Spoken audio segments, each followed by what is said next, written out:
Hi everybody, welcome to today's story time. We're reading the second book in the Universal series, A Locket of Love, and we're on chapter 6, Trials and Tears. Molly woke the next morning to the sound of clanking pots and pans from the kitchen. She opened her eyes, looked across to the empty chair opposite her and reached up, bringing her arms above her head and stretched, feeling her body begin to come alive again from its slumber.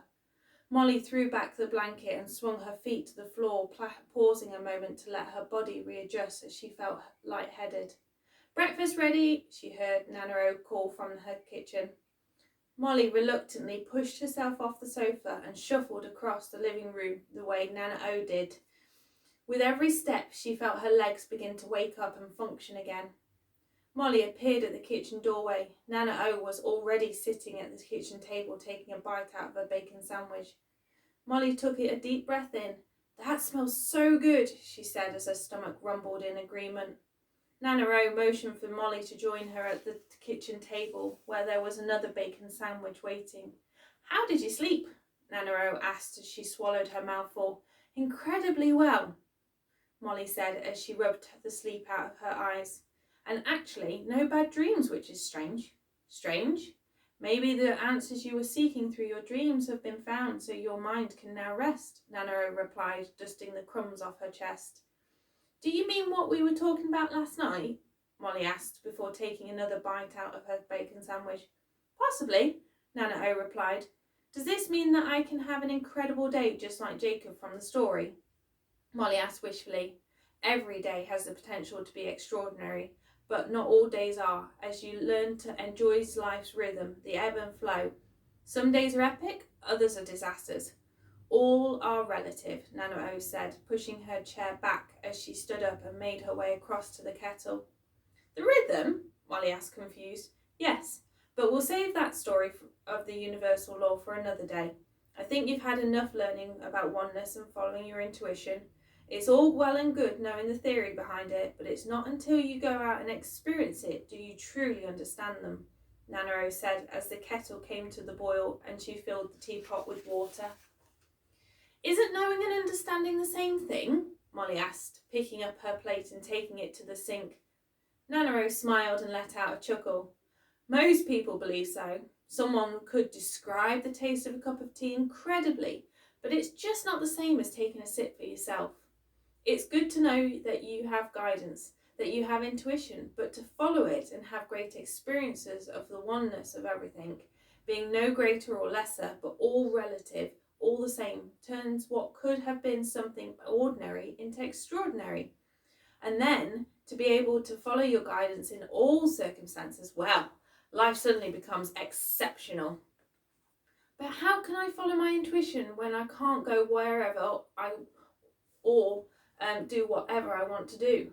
Mum wouldn't allow it, school wouldn't allow it," Molly said, becoming frustrated. Nana brought the freshly made tea to the table and motioned for Molly to sit back down. Molly plonked herself in the chair. "I'm trapped in the you must do list," Molly said, wrapping her arms around the warm cup of tea Nana had just poured. "No one is ever trapped. The only thing that can trap them is their own thinking of being trapped. The key is to be able to follow the universal laws whilst navigating your way through society and current cultural perspectives. You never know, Molly. By you being able to do that, you may do something extraordinary. You have unlimited potential inside of you. It's your choice how you wish to use it." Nana looked intently at Molly. "Oh, don't start the whole 'who are you going to be when you get older' question," Molly scowled. "I'm still learning who I want to be when I grow up," Nana said playfully. Molly smiled as she stared down into her cup of tea. "It's not what you want to do, that's the easy part. We make to-do lists all the time. It's how you want to do it that counts. How will you approach life experiences with love, hate, fear, courage, inspiration? That is the true question," Nana continued. Molly shuffled uncomfortably in her seat, then realised what she was doing and stopped. I know, I'm finding it hard to receive another truth." Nana sat silently. They were quickly interrupted by the sound of tyres on the dirt and then a screeching noise as the car came to a halt. Molly looked pleadingly at Nana. I really don't want to go to school today. I really, really don't want to go home today, Molly begged. They heard footsteps up the path. Please, Nana, just one more day with you, Molly begged again. The front door opened. Molly, where are you? She heard her mum call. Molly sat silently, not wanting to be found. Nana O stared across at Molly sitting hunched over. We're in the kitchen, Nana O replied. Molly glared at Nana O. Molly's mum appeared at the kitchen door. Molly slowly turned around. Morning, Mum, she said wearily. Molly's mum thrusted her school uniform at Molly. Go and get ready, otherwise we are going to be late. And no, you are not ill anymore. You've had your day off, Molly's mum said sternly before Molly could get her words out. Molly gingerly got up from the table and took the uniform, making her way up the stairs to the bathroom to get changed. Tea's not long been made, Nana O said. I'm good, thanks. We best be off quickly and all, Molly's mum replied, still hovering in the doorway. Very well, Nana O said, taking a sip from her cup. You know you really shouldn't be filling her head with these stupid stories of wishful thinking and hope, like life is this garden of roses, Molly's mum said. Even the thought made her blood boil. Well, my dear, if they are stupid, then there is nothing for you to worry about. Molly is a bright girl and wouldn't listen to something that's stupid, Nana O replied. Nana O looked up at her daughter standing in front of her. If only she had the power to remove the fibres of pain and hate from her life, pick them out strand by strand. But she knew deep down inside of her that she could fix things if she wanted to, but no one can heal unless they are truly willing. She sighed as she made at how many of those continue to suffer because they are afraid and only able to see the things getting worse instead of better. Molly's footsteps down the stairs brought Nana O out of her thoughts and back into reality. Nana O got up from the table. I'll see you in a couple of days, Molly's mum said before disappearing out of the front door. Molly turned to Nana O and walked across to where she was standing. She wrapped her arms around her and said, I love you, Nana O. I love you to the stars and back, Nana O replied. I'm not sure when I'll be seeing you again, but know that I'm never far away. Just look to the stars and you'll feel me near, Nana O said, stroking Molly's hair. Be the beacon of love and light this world is ready to receive. Help navigate them through to better times. Nana O took a step back and saw the young girl in front of her. Remember that there is unlimited potential inside of you, which means you can be and do anything you want. Nana O stepped forwards and kissed Molly on the forehead. Don't worry, I'll come back again with Mum in a couple of days, Molly replied, wondering why her Nana O was acting so weird. Nana O just smiled. Go on, otherwise you'll be late, she said, pointing to the door. Molly gave her one last hug and skipped out the door and down the path, feeling a lot lighter and freer than she had ever felt before. Nana O turned to watch them leave through the kitchen window. As the car disappeared down the lane, a hare ran across a field opposite the cottage. Nana O smiled. Oh, I hear you loud and clear, life, she said to herself, as she went back into the living room and took one of the books off the shelf. As she flicked through the pages, she found the page entitled Wisdom from the Hare. Oh, how fitting, she said. Molly turned and looked out of the car window as they drove. She watched a hare leaping across the field and stopping every now and again to have a look around. Molly laid her head against the headrest, knowing she was going back to a place where she felt she didn't belong. As they drove along the road, the car swiftly moved from side to side as it glided around the corners. Molly's thoughts drifted back to the conversation she had had with Nana O the night before. She snuggled into the seat as the thoughts and new feeling of peace came over her as she stared out of the window. She listened as her mum spent the journey flicking through the radio channels. As the school gates came into sight, Molly saw Dylan and Layla standing together waiting for their arrival. She smiled as she became excited to share all that she had learnt. I'll see you back at home after school, Molly's mum said as the car came to a halt and she turned in her seat to face Molly. Molly unclipped her seatbelt and looked up at her mum. Thank you for letting me stay at Nana O's last night. It was magical. Molly's mum stared at Molly intently as she saw a look she knew well. It was a look she used to have. Molly watched her mum's expression soften. "Why did you stop believing in the stories?" Molly asked inquisitively. Molly's mum's gaze drifted to the floor as she thought back to all the nights she had spent by the fire. "I never stopped believing. I just forgot, and then became so distracted with life and the jobs I felt were more important that I never felt I had the time to do one of the most important jobs of all, caring for myself and my happiness and thoughts," she said as she pursed her lips together with guilt. "Maybe it's something that will come back to you in time," Molly smiled encouragingly. "Maybe," Molly's mum said, trying to fake a smile. Molly opened the car door and slid out. Her mum sat there for a moment, then saw the clock on the dashboard and quickly brought the car back to life in a hurry, as she was already going to be late for work. Molly skipped across to where Layla and Dylan were standing. "Well, someone is feeling a lot better today," Layla said, reaching out to hug Molly. Molly gave her a squeeze back and then turned to Dylan and did the same. "Good to have you back," he said, giving her a kiss on the cheek. "Well, I called your house last night and your mum was in such a foul mood.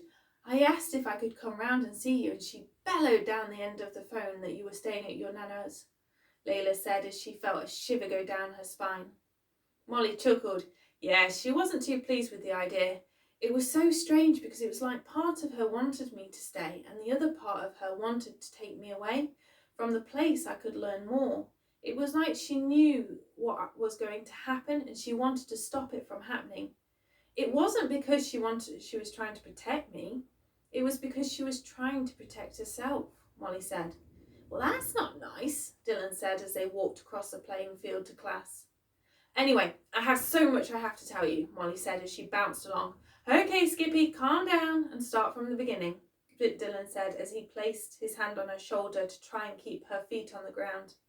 He feared she would float off at any moment into the sky like a balloon filled with happiness. As they walked into the school building, Molly began to tell them the rest of the story and all the questions she had asked Nana O. They continued to talk as they made their way down to the corridor and into the classroom. Layla and Dylan were captivated by what Molly was saying. As Molly walked into the classroom, placing her bag down on the desk, she said, "It's so strange. I feel lighter, freer. How can I best describe it? Like the ghost that has been haunting me inside has been freed, and if Nana O's words have helped me remember something, allowing this part of me that wasn't true to float away and leave, I don't feel afraid to say goodbye to it, but it's strange. I'm thankful for it haunting me until I finally listened, until I woke up to why it was there in the first place." They all sat down in their seats as the teacher entered the room. "Okay, Molly, this is getting a bit weird," Dylan said, feeling uncomfortable at the thought of someone being haunted. "No, it's no different than being afraid of a thought or something your imagination had created. It's just how I like to see it. You would probably feel better seeing it as a river, which was brown and mucky and is now flowing crystal clear." "Now that I can relate to," Dylan said, beginning to feel more comfortable again. "I wonder what I have inside of me," Layla said aloud, speaking to herself. Molly shrugged her shoulders as they heard the teacher pretend to cough to get everyone's attention. As they opened up their exercise books, Molly tore a page out and wrote, "I now understand that no matter what fears we have inside, they don't have to stay. They're forever. We can let them out, set them free." She turned around and handed it to Layla. Layla read the note and passed it on to Dylan. As Dylan read it, he felt an elbow in his side from Layla. He looked up and saw the teacher walking towards him. Before he could hide the note, the teacher's hand was out in front of him and held out flat, gesturing for the note. Dylan sheepishly took the note from his lap and laid it on the teacher's hand. The teacher read what had been written and then looked at the three of them. He turned and made his way back to the front of the class, not saying a word, placing the note down on his desk. They quickly scurried to get on with the work that had been set, not saying a word to each other for the rest of the lesson. As the school bell rang for break, the teacher called above the rustle of bags and coats, "Molly, Dylan and Layla, I want you to stay behind. I need a word with you." As he picked up the note from his desk, the three of them looked at each other, fear flashing across their faces. As they sat back down in their seats, they watched the rest of their classmates filter out of the classroom and into the corridor. The teacher's footsteps echoed around the empty classroom as he made his way up to where they sat. He perched himself on the desk opposite them. "So, are you going to tell me who wrote this note?" he inquired, waving it in the air. They looked at each other. Dylan opened his mouth to speak, only to be interrupted by Molly. "I did, sir." The teacher looked at them, took the note that he was holding in his hand and placed it in front of Molly. "Wise words. Where did you get them from?" he asked. Myself," Molly stammered with disbelief. The teacher stood up. Well, just don't let me catch you passing notes around the class again," he said as he made his way across the classroom and out the door. The three of them looked at each other. "That was lucky," Dylan said, grabbing his stuff and making a quick exit out of the classroom, with Molly and Layla following swiftly behind him. They walked down the corridor. "Maybe we should talk about this after school," Layla said, hating the thought of getting into any more trouble.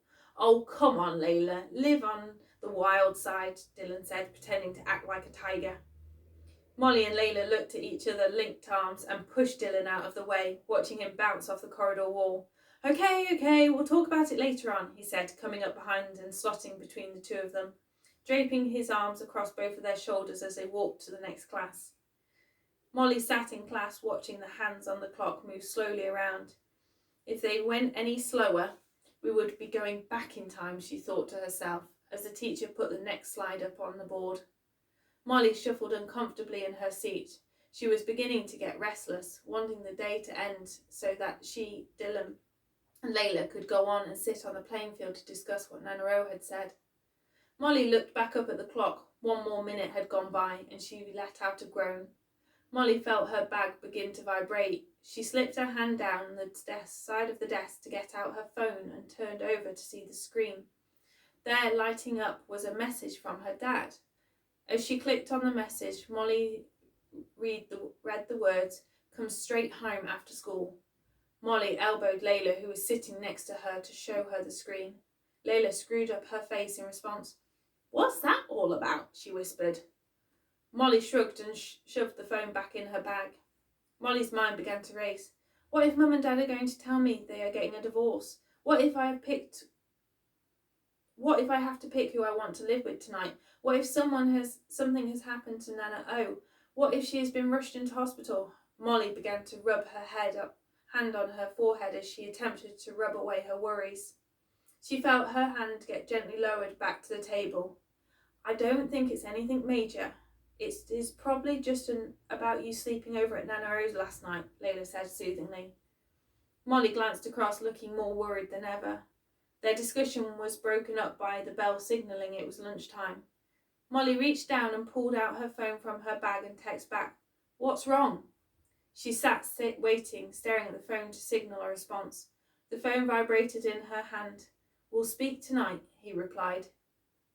Molly grabbed her bag and ran out of the classroom. She ran out of the school building, across the playing field and towards her favourite tree, where she threw down her school bag in fury and rage as tears streamed down her face. Layla and Dylan were in quick pursuit and came to a standstill as they reached the tree, watching Molly pacing up and down, muttering to herself. "What's up?" Dylan asked tentatively. Molly shot round, glaring at him. Dylan took a step back as he had never seen Molly like this, and it scared him. "What's up? I'll tell you what's up. The lies, the deceit, all because they don't have the bottle to say the truth. Not due to politeness, because the truth scares them. Why is it that we have to suffer every day and not enjoy what we could do? And most of all, why do I have to sit and listen to twaddle?" Molly concluded, thrusting her finger towards the school. Layla and Dylan erupted into laughter. Molly began to cry more, headed towards her bag and slumped it on her shoulder as the anger inside reached boiling point. She fought the internal conflict as all the illusions began to break away. Dylan motioned for her to say, trying to catch his breath from laughing so hard. "Molly, wait," he gasped. "We weren't laughing at you. We were laughing at the word twaddle. Where did you hear that?" he said as he began to laugh again. Molly scowled at him for not taking her seriously. "Never mind," she said in dismay, as she began to make her way across the playing field not towards school, but towards home. "Wait, where are you going?" Layla shouted as they watched Molly walk away. "To find the truth. I need answers," Molly replied through gritted teeth. Layla began to follow. As she moved, she felt a hand take her arm. She turned round to see Dylan, who was holding her back. "Let her go. I think this is something she needs to find out for herself." They both stood watching Molly making her way across the grass until she disappeared behind some trees. As she walked across the path, she began to recall all the memories she had, trying to find answers, trying to understand what Nana O had said. She thought about the memory about the part of us that we all have inside of us that connects us. She sat down on the edge of the curb, staring out in front of her. "Finding something you love to hear your guidance from above," Molly whispered. She thought back over her life and then looked around her and began to cry more. "How can I find something I love when there is no love around me at all?" Molly sat weeping in her hands as she listened to the footsteps of people passing her by. Then she felt a presence. She looked up to see a woman standing next to her holding a bunch of flowers. The lady pulled a lily from the bunch and handed it to Molly. "Have a lovely day," she said, and the lady continued on her way. Molly sat in disbelief at the flower that lay in her hand.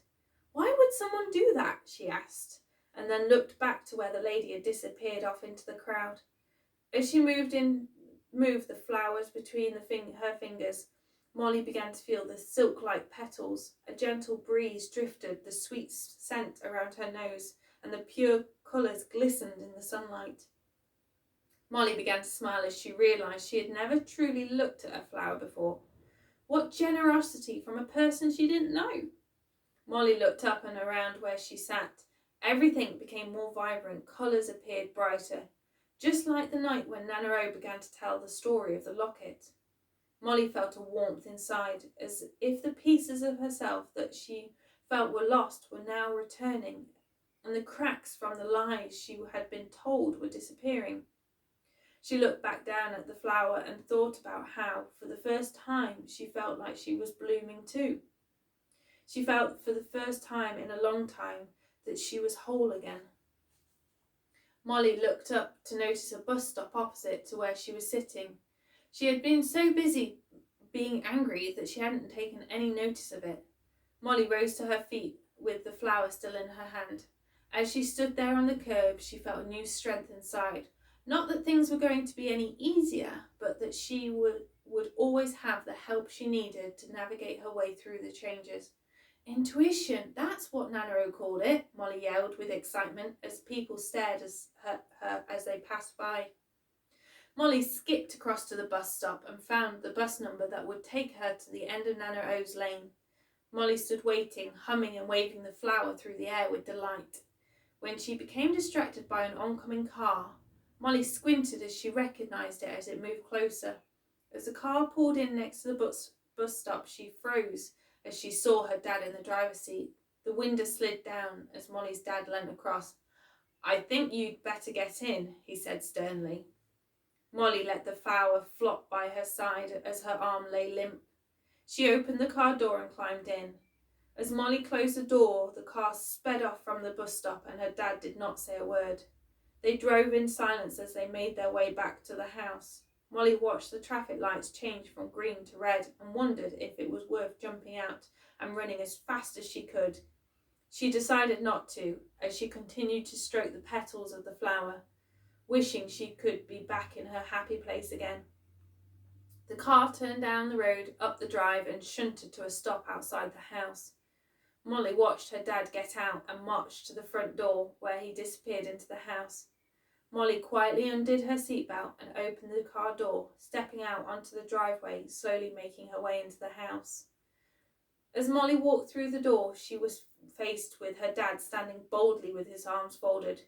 "Close the door, Molly," he said coldly. Molly clutched onto the flower even tighter as she closed the front door and turned to face him. "You can imagine my surprise when I received a phone call from school saying that you hadn't shown up for class," he began. "And then when I went there and saw Layla and Dylan, they could barely get their words out and kept changing their story of where you might be. I had a wild guess of where you might be heading," he said, towering over her. Molly stood frozen to the spot. "Do you have anything to say about the matter?" he finished. Molly shook her head, not knowing what to say, thinking he wouldn't listen anyway. Molly's dad continued to stand there staring at her as if he was waiting for something. Molly walked around him and headed upstairs to her room. As she reached halfway, her dad announced, "And you're grounded for the next 3 months for pulling a stunt like that," as he departed into the kitchen. Molly stood for a moment on the stairs and then continued up and into her bedroom, closing the door quietly behind her and dropping her bag to the floor. Making her way over to the window, she climbed onto the windowsill and sat down with her flower intertwined in her fingertips. Molly listened to her dad downstairs talking to someone on the phone, only able to make out a couple of words, but she knew what he would be talking about. She looked outside, knowing that she would probably be spending a lot of time over the next 3 months looking out of this window. As she sat there, she thought about Nanaro and how they would probably even stop her seeing her. A single tear holding 1,000 memories rolled down her cheek as she thought about what was to come. She heard her dad's footsteps begin to make his way up the stairs, and she quickly wiped the tear away. She turned to look out of the window again when she heard the bedroom door open. "Your mum is on her way home, and then we will have that talk," he said, looking at Molly sitting there. Molly said nothing and continued to look out of the window. Molly's dad shook his head. He hated seeing her like this. He stepped back and closed the door, making his way back down the stairs into the kitchen. I'll see you tomorrow for chapter 7, Love Transformed.